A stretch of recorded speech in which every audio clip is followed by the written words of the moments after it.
Yes sir. चलिए करते हैं स्टार्ट। आज का बच्चे आपका जो टॉपिक है दैट इज गॉस थ्योरम। और गॉस थ्योरम स्टार्ट करने से पहले हम उसका एक छोटा सा टॉपिक जो मैंने आपसे पहले लास्ट लेक्चर में आपको बताया था। So the topic is area vector.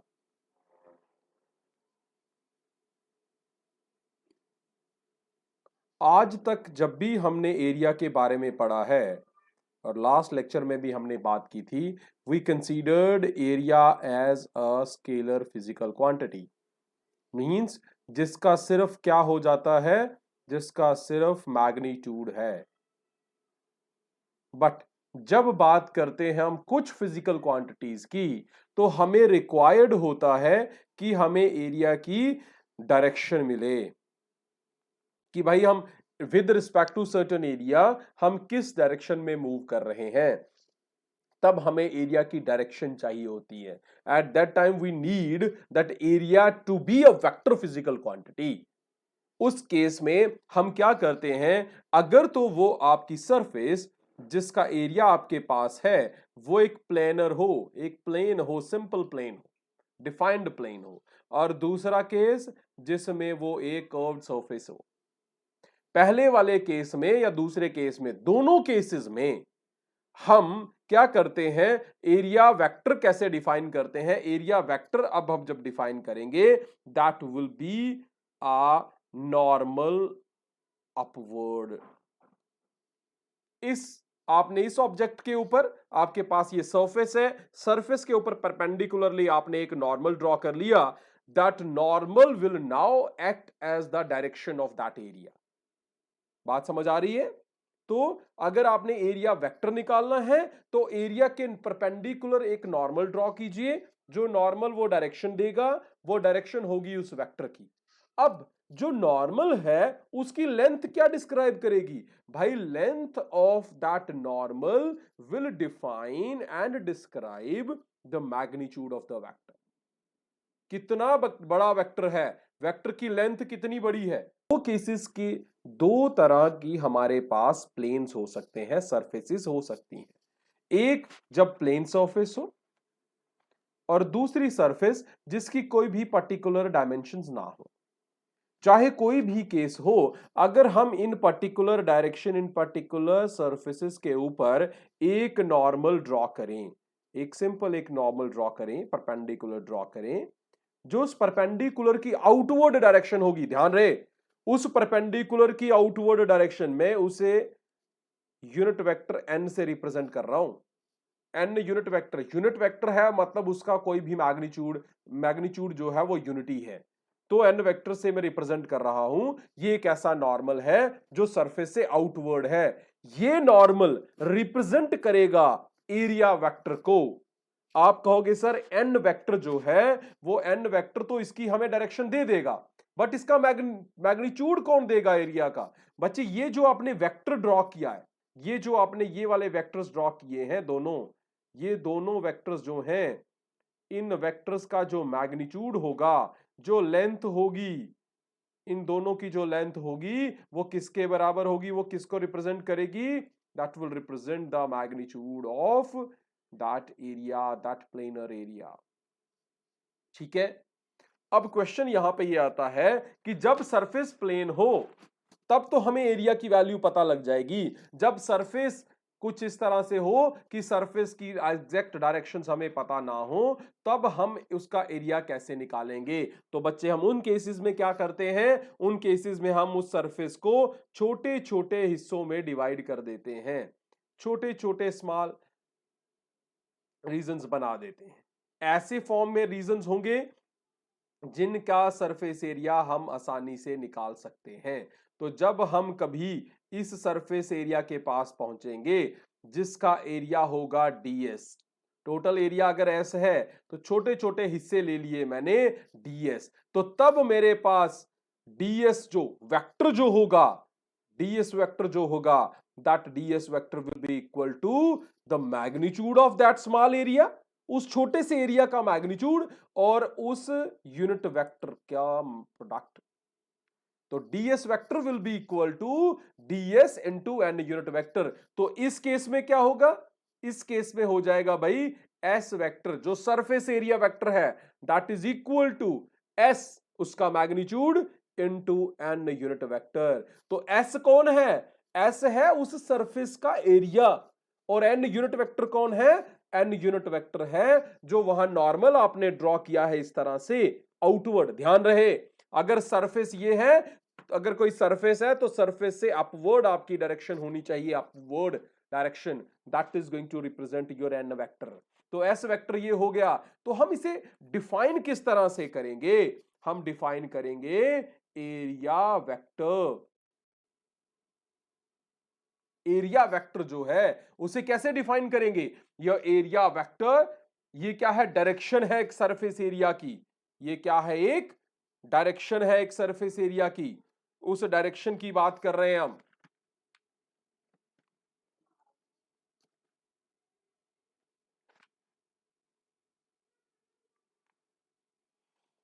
So we will define that area vector. It is the direction of the planar area. It is the direction of the direction किसकी direction? The direction of a planar area vector.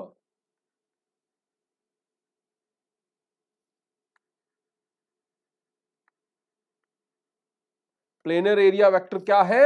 Specified by the normal to the plane. Is specified by the normal to the plane, to the plane. तो मान लीजिए वो plane जो है उसका surface area A है, A is the surface area. Then A vector किसके बराबर होगा? A vector will be equal to the magnitude of that area, उस एरिया का ही मैग्नीट्यूड लेना है, इनटू उस एरिया के ऊपर जो नॉर्मल आप खींचेंगे। अगर ये एरिया है आपका, इसका टोटल एरिया है ए, इसके ऊपर अगर आप एक नॉर्मल खींचते हैं तो ये नॉर्मल का यूनिट वेक्टर। तो A vector will be equal to A n unit vector. अब क्वेश्चन ये है कि इतना अच्छा काम चल रहा था, एरिया निकाल रहे थे लेंथ इंटू ब्रेड्थ करके या लेंथ का स्क्वायर करके या 1/2 बेस इंटू हाइट करके, ये कहां से एक नया ड्रामा आ गया कि एन यूनिट वेक्टर की जरूरत पड़ गई? कहां जरूरत पड़ी है इसकी? इसकी जरूरत पड़ी है भाई ऐसे केसेस में जब हम निकालेंगे इलेक्ट्रिक फ्लक्स। ये क्या चीज है भाई इलेक्ट्रिक फ्लक्स? भाई बच्चे जब भी फ्लक्स की बात करते हैं तो फ्लक्स का मतलब होता है फ्लो। फ्लक्स का मतलब होता है फ्लो। हमने लास्ट कुछ लेक्चर्स में बात की है लाइंस ऑफ फोर्स की, लाइंस ऑफ फोर्स, या आप कह सकते हो इलेक्ट्रिक फील्ड लाइंस। हमने बात की है इलेक्ट्रिक फील्ड लाइंस की।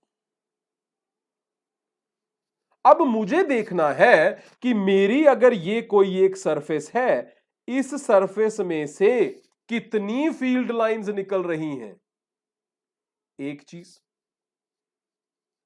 ये फील्ड लाइंस कितनी निकल रही हैं, तो इस फील्ड से कितनी फील्ड लाइंस नॉर्मली बाहर आती हैं किसी भी सरफेस से। फील्ड लाइन बाहर आ रही है मतलब क्या है इसका? हमने पढ़ा था कि जहां भी चार्ज होगा उसमें या तो इलेक्ट्रिक फील्ड लाइंस उसमें से बाहर की तरफ आएंगी, क्यों? अगर पॉजिटिव होगा तो, अगर नेगेटिव होगा तो उसकी तरफ जाएंगी। तो मतलब उस सरफेस पे फील्ड लाइंस का आना जाना रहेगा। तो कितनी फील्ड लाइंस उस सरफेस से नॉर्मली बाहर आती हैं? Number of field lines passing normally. ध्यान से, number of, it is the number of field lines passing normally, normally means perpendicularly, normally to a plane, to a surface, जितना number of lines होंगी, जितनी field lines होंगी, वह उसे क्या कहेंगे हम? सरफेस और area. That is known as electric flux. उसे क्या कहेंगे हम? इलेक्ट्रिक फ्लक्स कहेंगे। तो इलेक्ट्रिक फ्लक्स क्या हो गया? किसी एरिया में से, कौन सा एरिया? एक ऐसा एरिया जो कहां पड़ा हुआ है, वो एरिया किसका है? वो एक इलेक्ट्रिक फील्ड का बीच में से हमने एक कंपोनेंट लिया, मान लो ये पूरा का पूरा इलेक्ट्रिक फील्ड है, तो ये एरिया जो है इस इलेक्ट्रिक फील्ड के अंदर है, तो तब उस एरिया की बात करेंगे, तो उस एरिया में से जितनी फील्ड लाइंस बाहर आएंगी उन्हें हम कहेंगे इलेक्ट्रिक फ्लक्स। तो बच्चे, इलेक्ट्रिक फ्लक्स को डिफाइन किया जाता है फाई से। फाई इलेक्ट्रिक, क्योंकि मैग्नेटिक भी होता है तो फाई ई लेके चलेंगे, दिस इज इलेक्ट्रिक फ्लक्स। और ये बराबर किसके होता है? Electric flux generally, mathematically, that is a scalar. पहली चीज, ये स्केलर है। क्यों स्केलर है? क्योंकि बेटा ये नंबर है, नंबर है फील्ड लाइंस का। स्केलर है तो जब हम, लेकिन इलेक्ट्रिक फील्ड तो वेक्टर है, तो इलेक्ट्रिक फील्ड का कितना इलेक्ट्रिक फील्ड है? डॉट, उस वेक्टर का, इन दोनों का स्केलर। तो इलेक्ट्रिक फील्ड क्या है? ये ई क्या है? ये है भाई इलेक्ट्रिक फील्ड। और ई क्या है? ये है वो एरिया वेक्टर। बच्चे, अब आपको क्वेश्चन होना चाहिए, सर कौन सा एरिया का वेक्टर? ये वो एरिया का वेक्टर है जिसमें से फील्ड लाइंस बाहर की तरफ आ रही हैं। ठीक है, तो फाई ई आप रिप्रेजेंट कर सकते हो, that is equal to E delta S cos theta. तो ये है एक जर्नल फॉर्मेशन फाई ई की। और जब मैक्सिमम फ्लक्स होगा, मैक्सिमम फ्लक्स होगा बेटा, तो जो एरिया वेक्टर होगा वो भी नॉर्मली होता है, और जो फील्ड लाइंस होती हैं वो भी नॉर्मली आती हैं। तो उस समय थीटा की वैल्यू 0 होगी। जब थीटा की वैल्यू 0 होगी, उस समय फाई ई जो होगा वो मैक्सिमम होगा। वो क्या होगा? मैक्सिमम होगा। और मैक्सिमम वैल्यू कितनी होगी इसकी? E into delta S. So phi will be equal to E into delta S. तो यहां तक समझ आया आप लोगों को कि इलेक्ट्रिक फ्लक्स क्या था? बहुत आसान, phi is equal to E delta S. अब जिसके लिए ये सारा का सारा हम कर रहे हैं, that is your Gauss theorem. बहुत ही आसान है, GAUS, गॉस थ्योरम। गॉस की थ्योरम है ये क्या स्टेट करती है? बहुत ही आसान है, बहुत ही सिंपल है। गॉस की थ्योरम बच्चे ये कहती है कि जो फ्लक्स होगा ना, जो होगा फ्लक्स, कौन सा फ्लक्स होता है? इलेक्ट्रिक, ये इलेक्ट्रिक वाला। ये फ्लक्स जो है, इसकी वैल्यू जो है वो सिंपली किसके बराबर होगी? जो सोर्स चार्ज जो होगा, जो चार्ज होगा जिसके कारण फील्ड बन रहा है, और उस चार्ज को हम डिफाइन कर देंगे बेटा एब्सोल्यूट परमिटिविटी से। सिंपल, एक सिंपल मैथमेटिकल फॉर्म, एक सिंपल इसकी डेफिनेशन क्या कहती है कि फाई जो है वो किसके बराबर है? Q upon epsilon not. और इसे हम डिफाइन कैसे करेंगे, स्टेट कैसे करेंगे? सिंपली, इट स्टेट्स दैट, जैसे लिखा है वैसे ही आपने नीचे लिख देना है। इट स्टेट्स दैट, क्या स्टेट करती है? किस चीज को स्टेट? That total flux. कौन से वाले फ्लक्स की बात कर रहे हैं? यहां पे हम इलेक्ट्रिसिटी पढ़ रहे हैं तो इलेक्ट्रिक फ्लक्स की बात कर रहे हैं। तो फ्लक्स थ्रू, क्या through?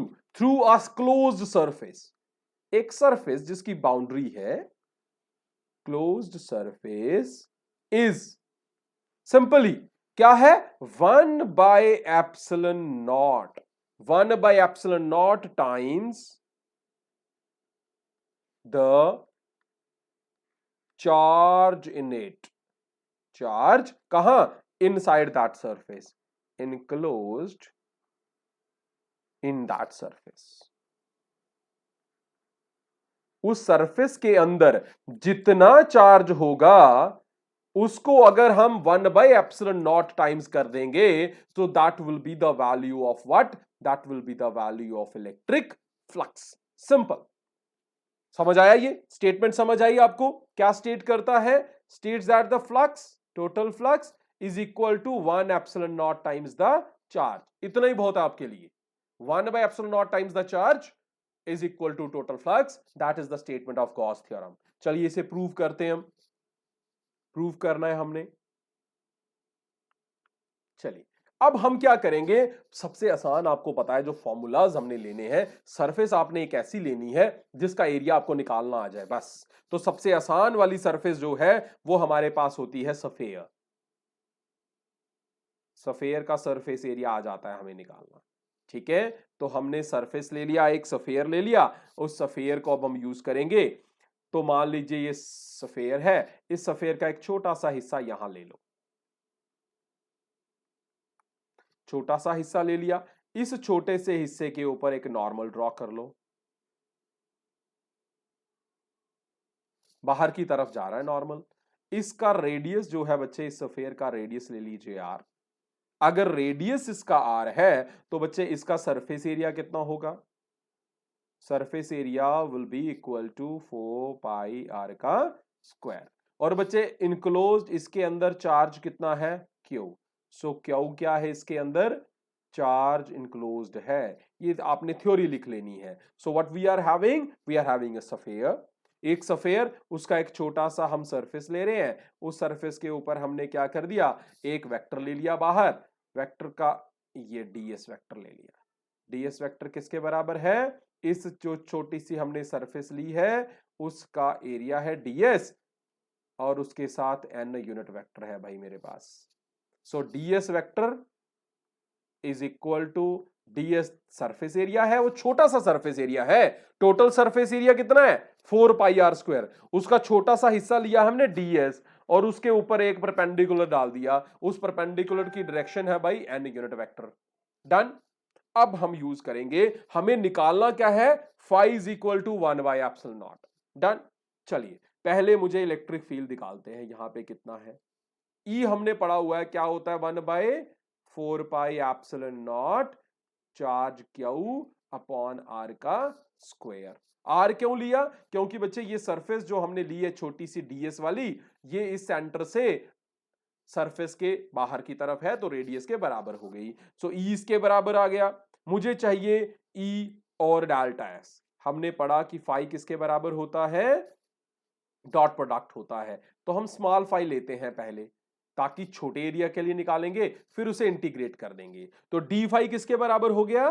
E vector dot DS vector. ये लीजिए, डीएस कौन है? छोटा सा एरिया। ई क्या है? Electric field. तो डी फाई इसके बराबर आ गया। तो मुझे चाहिए टोटल, तो मैं क्या कर दूंगा? D phi is equal to E dot ds. So what I would do, d phi को कर दो इंटीग्रेट। बच्चे डी फाई को इंटीग्रेट कर दिया तो क्या बन जाएगा? फाई बन जाएगा। किसके बराबर है? इंटीग्रेशन किसकी? E vector dot DS vector की। चलिए देखते हैं। अब ई वेक्टर डीएस को हम लिख सकते हैं E into dS cos theta. Electric field आ गया।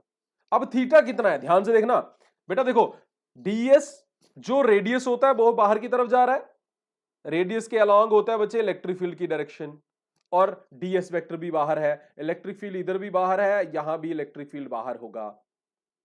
तो बेटा ई इलेक्ट्रिक फील्ड भी बाहर की तरफ है, डीएस वेक्टर भी बाहर की तरफ है, क्योंकि इलेक्ट्रिक फील्ड होता है अलोंग द रेडियस। अब यहां पे हम लिखेंगे as E electric field is radially outward. ये क्या है? रेडियली आउटवर्ड होता है। और बच्चे आउटवर्ड ही तो लिया है हमने, किसको? डीएस वेक्टर को। And also ds vector or n unit vector is parallel to electric field. बच्चे जो दो वेक्टर पैरेलल होते हैं तो उनके बीच का थीटा कितना होता है? 0 डिग्री। थीटा 0 डिग्री है तो कॉस थीटा किसके बराबर हो गया? 1 के बराबर हो गया। कॉस 1 हो गया तो डी फाई जो हमने फाई लिया है वो किसके बराबर हो गया? E D S electric field. ये वाला कंपोनेंट। इसमें कॉस थीटा की वैल्यू कितनी आ गई? 1 आ गई, तो सिर्फ ईडीएस बच गया। चलिए अब इसमें डालो सारी values.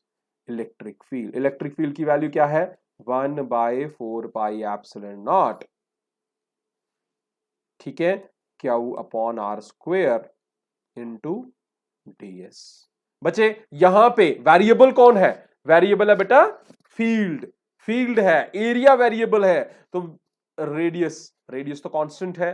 We will move each and every value outside.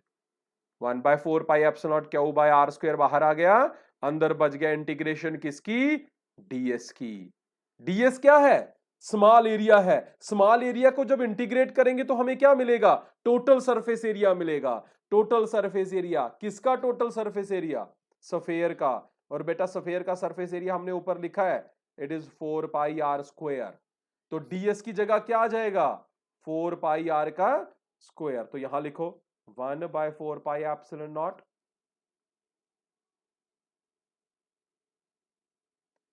Q upon are square. ये तो हो गया।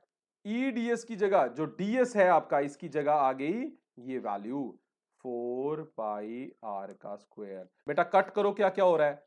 4π कट हो गया, आर स्क्वायर कट हो गया, बचा क्या? इधर बच गया फाई, इसको मैं लिख रहा हूं फाई। इधर क्या बच गया? 1/0, और साथ में क्या बच गया? क्यू। यही तो कहते हैं आपकी इलेक्ट्रिक फ्लक्स, यही तो कहता है आपका गॉस। गॉस क्या कहता है? गॉस कहता है कि 1/ε0 टाइम होगा आपका टोटल चार्ज के बराबर, या सिंपली आप इसे लिख सकते हो phi is equal to Q/ε0। This is electric flux. तो बच्चे ये समझ आया आपको क्वेश्चन कैसे किया हमने?